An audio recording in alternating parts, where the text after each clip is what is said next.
Halo, Assalamualaikum. Inilah video siri ulang kaji kimia SPM. Pada tajuk kali ini ialah ikatan kimia. Okey, kita tengok soalan pertama. Rajah 1 menunjukkan susunan elektron bagi ion Y. Ni alert ni ya, dengan perkataan ni. Ni ion dia sebut. Ni pun ada simbol macam ni menunjukkan ini ialah ion dan ini ialah ion positif. Ion positif ialah cation. Cation ialah ion yang bercas positif. Okey, berapakah bilangan elektron valence bagi atom Y? Okey, ni dia tanya atom. Okey, alert ni ya, ni ion, ni atom. Dia bagi ion tapi dia nak elektron valence atom Y. So kalau atom Y, kenalah bilangan elektron yang asal.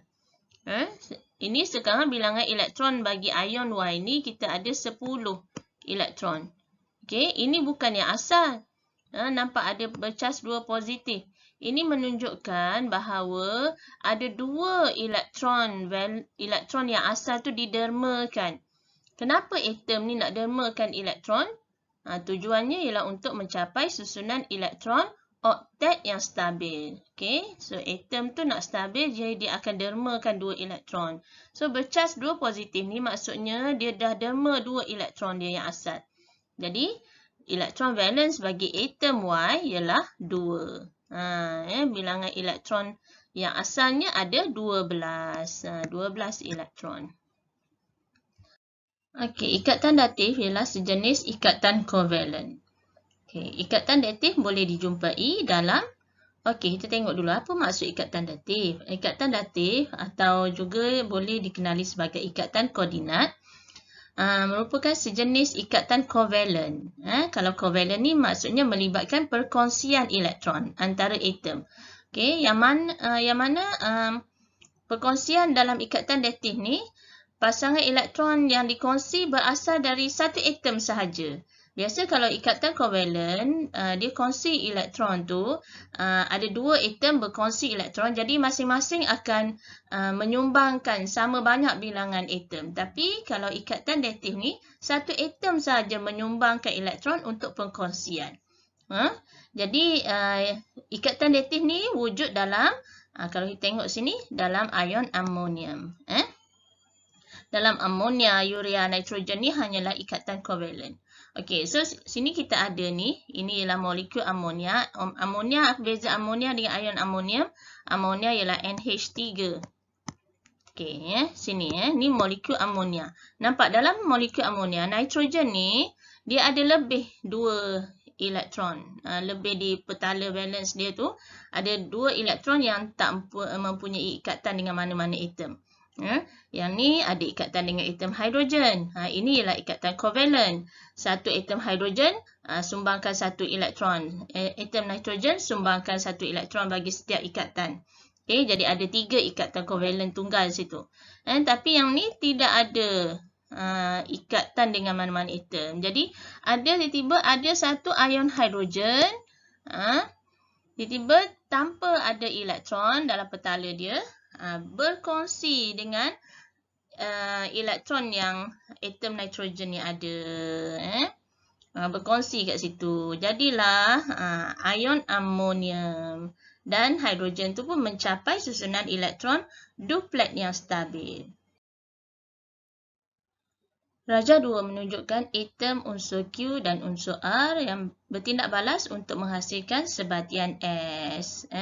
Apakah jenis ikatan kimia yang terlibat? Okey, so kita kena tengok. Kalau cara menulis macam ni, nombor proton di bawah ni nombor proton ya, yang atas ni nombor nukleon. Ini dipanggil apa? Perwakilan piawai bagi atom unsur. Okey.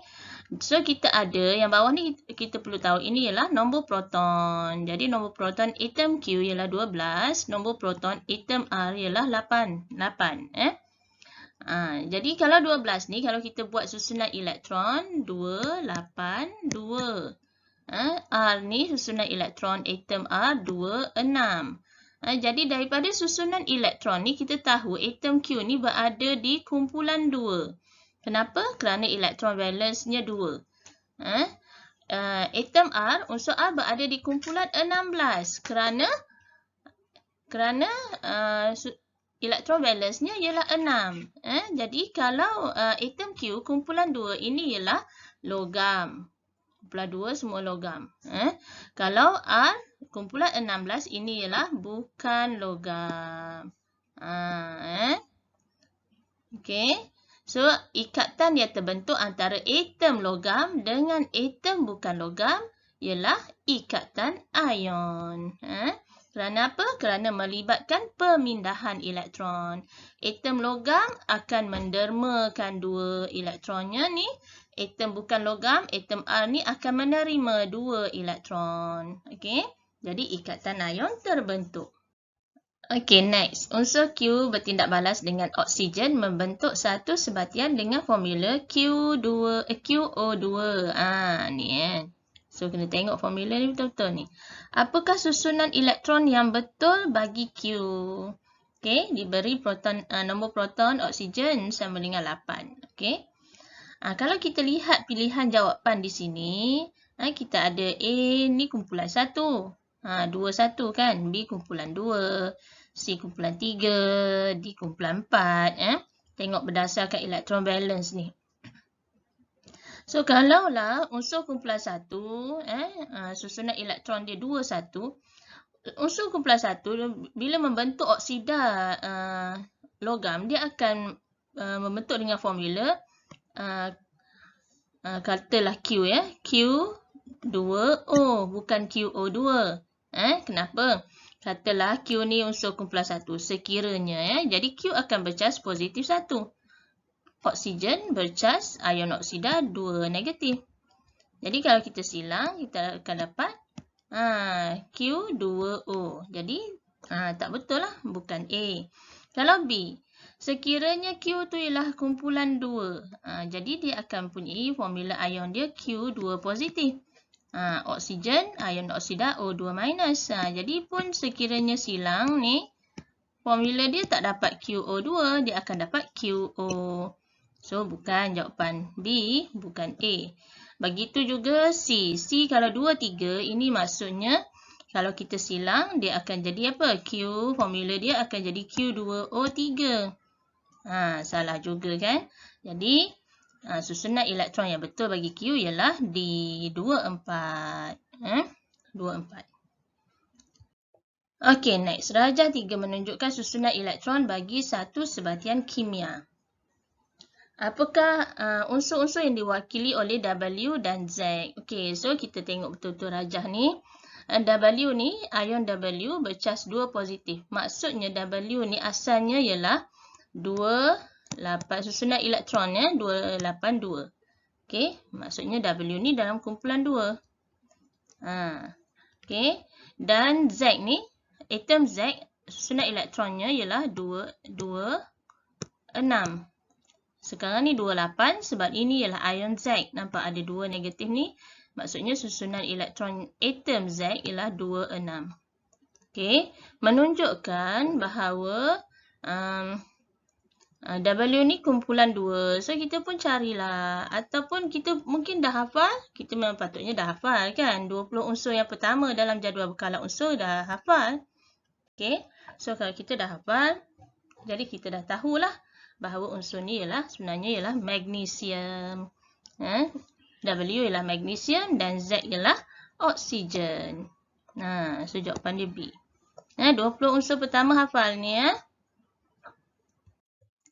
Okey, rajah 4 menunjukkan susunan radas untuk menentukan kekondaksian elektrik sesuatu bahan.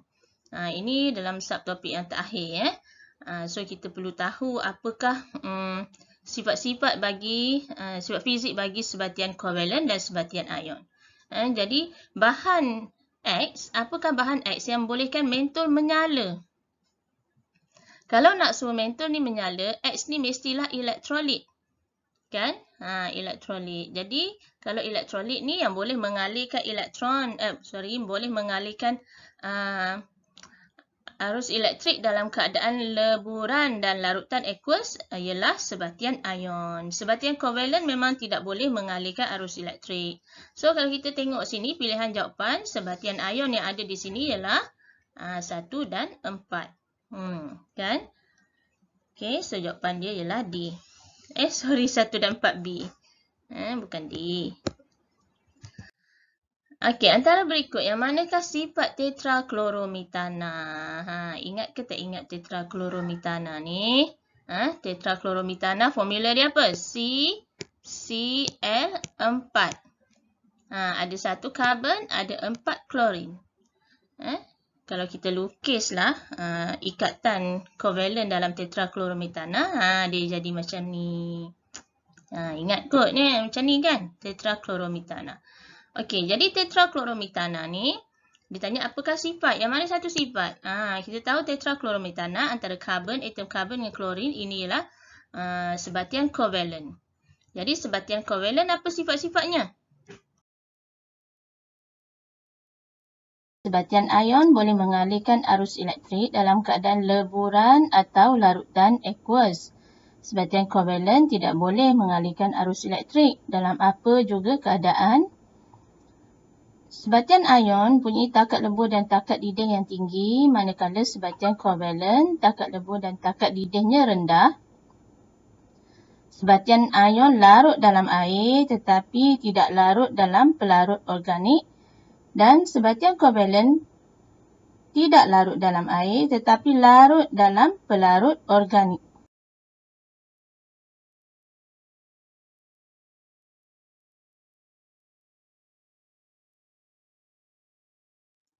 Jadi kalau berdasarkan slide tadi, sifat-sifat tetraklorometana daripada pilihan ni ialah mempunyai takat lebur dan takat didih yang rendah. Sebab dia boleh meruap kan. Dia larut dalam pelarut organik. So ni jadi salah lah. Dan tidak boleh mengkondaksikan arus elektrik dalam semua keadaan sepatutnya. Sebab ini sebatian kovalen. Okey, elektron valence atom logam dinyah setempatkan membentuk lautan elektron. Daya elektrostatik antara lautan elektron dan ion logam bercas positif membentuk ikatan logam. Okey, ni ya. Jadi, antara atom berikut yang manakah punya ikatan logam? So, kita kena cari logam lah. Antara A, B, C, D ni yang mana satu logam. Dengan melihat, nampak. Ini ialah perwakilan piawai atom ya. So, kita lihat apa? Lihatlah nombor proton. Nombor proton. Daripada nombor proton ni, kita tahu susunan elektron dia. Macam W ni 282. Bermaksud apa? Kumpulan 2. Kumpulan 2 kan logam. B, 6, 2, 4. Ni bukan logam. C, 2, 6. Bukan logam. Kumpulan 16. Dan Z ni 2 ni ialah helium kan. Kalau kita tengok nombor proton pun kita tahu dah unsur-unsur ni kan. Sebab kita dah perlu hafal 20 unsur yang pertama. So jawapan dia apa? Kalau logam mestilah A. Unsur kumpulan 2. Okey, jadual 1 menunjukkan maklumat bagi unsur X, Y, Z. Jadi kita pun tengoklah jadual 1 ni betul-betul. Apakah maklumat yang ada dalam jadual 1? Okey, diberi unsur X, Y, Z. Kemudian nombor proton. Nombor proton X kurang daripada 12, Y 12, Z lebih daripada 12. Takat lebur pula. Takat lebur 1285, 650, 839. Ini menunjukkan takat lebur unsur-unsur ni adalah tinggi. Kalau takat lebur tinggi, ini bermaksud unsur-unsur ni adalah logam. Dan Y, kita tengok Y, nombor protonnya 12. 12 ni kalau tengok susunan elektron 282. 282 ini bermaksud ini dalam kumpulan 2. Kumpulan 2 memang logam lah kan. Formula kloridat HCl2, YCl2, ZCl2 ini menunjukkan bahawa ion bagi unsur XYZ ni bercas 2 positif. X2 positif. Sebab itulah dapat formula kloridanya HCl2. Y2 positif. Z2 positif. Ini menunjukkan semua ni sebenarnya berada dalam kumpulan yang sama, iaitu kumpulan 2. Dan nombor proton menunjukkan kurang 12 ni, lebih 12. Ini menunjukkan bilangan petala dia lah. Maksudnya Y ni ada 3 petala. Kalau 3 X ni 2 petala je lah ni. Kurang daripada 12 dan dia unsur kumpulan 2. Kurang daripada 12 ni 2 petala. Dan Z ni mungkin 4 petala. Okey. Formula oksida XO. Kenapa XO? Sebab kalau X tu bercas 2 positif, O 2 negatif. So memang akan dapat formula oksida dia XO. Y pun YO, ZO. Okey, jadi pernyataan yang manakah betul? A. Jisim atom relatif berkurang dari unsur XY dan Z. Salah lah kan? Nampak X ni kurang daripada 12 nombor proton. Jadi mestilah jisim atom relatif X ni paling rendah berbanding Y dengan Z. So yang ni salah sebab berkurang, patutnya bertambah. Unsur XYZ menunjukkan sifat kimia yang sama. Kalaulah berada dalam kumpulan yang sama, nampak ni di sini formula klorida, formula oksida ni pun sama. Ini menunjukkan sifat kimianya sama. Dia berada kumpulan yang sama, sifat kimia sama. Kenapa? Kerana bilangan elektron valensnya sama, iaitu 2. Sifat kimia sama bukan sebab berada dalam kumpulan yang sama, tapi kerana bilangan elektron valens yang sama, iaitu 2 ni. Jadi jawapan dia B. Cuba kita tengok C. Unsur XYZ larut dalam air menghasilkan larutan berasid. Kenapa salah? Sebab berasid. Kalau logam, oksida logam yang larut dalam air, dia akan menghasilkan larutan beralkali. Okey, bukan berasid. D. Pepejar hitam terbentuk apabila unsur XYZ bertindak balas dengan oksigen. Dia bukan hitam tetapi putih. Contoh kalau magnesium oksida. Apa warna magnesium oksida? Magnesium oksida berwarna putih. Jadi salah sebabkan hitam tu. Okey, last one. Antara yang berikut, yang manakah benar tentang pembentukan ikatan? Suatu pembentukan ikatan. Okey, jadi kena baca semua pilihan jawapan. A. Unsur-unsur yang membentuk sebatian adalah reaktif secara kimia. Betul lah. Unsur-unsur yang... kenapa? Macam mana dia boleh membentuk sebatian? Kerana dia reaktif lah. Boleh mendermakan elektron, menerima atau berkongsi elektron kerana reaktif. Yang tidak reaktif tu, apa kita panggil? Yang tidak reaktif secara kimia, kita panggil lengai. Okey, lengai unsur yang mana? Unsur kumpulan 18. Okey, jadi dia tak akan bentuk sebatian lah unsur kumpulan 18. Kenapa? Kerana dia tidak reaktif secara kimia. B. Unsur-unsur yang terlibat menjadi kurang stabil selepas sebatian terbentuk. Salah. Kenapa? Sebab kurang stabil. Kenapa sebenarnya unsur ni nak membentuk sebatian? Kenapa atom unsur tu nak derma elektron, nak terima elektron? Kerana untuk mencapai susunan elektron oktet yang stabil. So, bila dia membentuk ikatan sebatian, sebenarnya atom-atom tu semua dah jadi stabil. Jadi, kurang stabil ni salah lah. C. Sebatian yang dibentuk biasanya mempunyai daya tarikan elektrostatik yang lemah antara zarahnya. Okey, antara zarah kita ada 2 jenis ikatan. Ikatan ion dengan ikatan kovalen. Ikatan kena tulis ikatan. Okey, daya tarikan antara zarah dalam sebatian ion kita panggil daya tarikan elektrostatik. Daya tarikan elektrostatik. Dan daya tarikan ni kuat, bukan lemah. Itu dalam sebatian ion. Dalam sebatian kovalen, daya tarikan antara zarah kita panggil daya tarikan van der Waals. Dan daya tarikan ni lemah. Daya tarikan van der Waals ni antara zarah lemah. Okey. So, sini salah. Jadi, jawapan betul A. Okey, sekian saja daripada saya untuk tajuk ikatan kimia. Jumpa lagi pada tajuk akan datang. Terima kasih.